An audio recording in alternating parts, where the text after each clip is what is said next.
Alors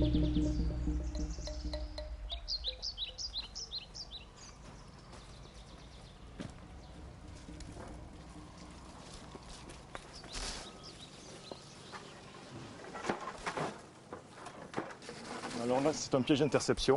Alors le principe de ce piège, comme on peut le voir, c'est une plaque de plexiglas, dessous un entonnoir. Ensuite, un récipient dans lequel on met de la bière. Et alors, donc, ce sont des pièges qui sont faits pour attraper les coléoptères, et notamment les coléoptères saproxyliques, qui à un moment donné de leur cycle de vie, consomment ou dépendent du bois mort.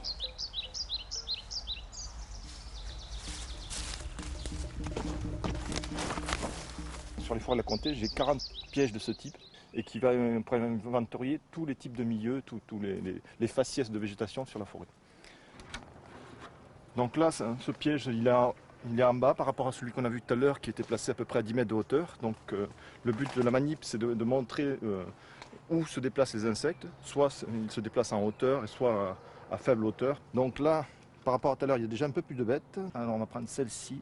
Alors là, c'est un coléoptère saproxylique élatéridé. Donc c'est une espèce qui est bio-indicatrice. Et donc plus on aura d'espèces bio-indicatrices, et plus la forêt sera riche et sera naturelle.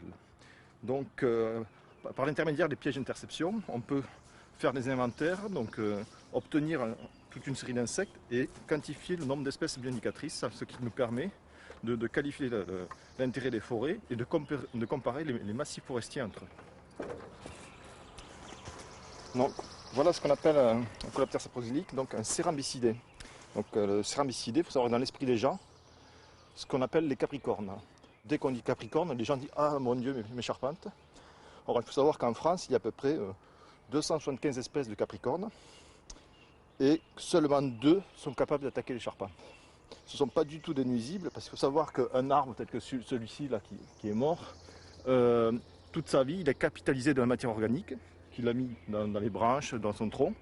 Et quand il va mourir, dépérir, ce sont toute une cohorte d'insectes qui vont le grignoter, le dégrader et permettre à cette matière organique de retourner au sol et d'être réutilisée pour pouvoir faire le cycle de vie des arbres. Donc en gros, sans les coléoptères saproxyliques, sans les capricornes, il n'y a pas de forêt.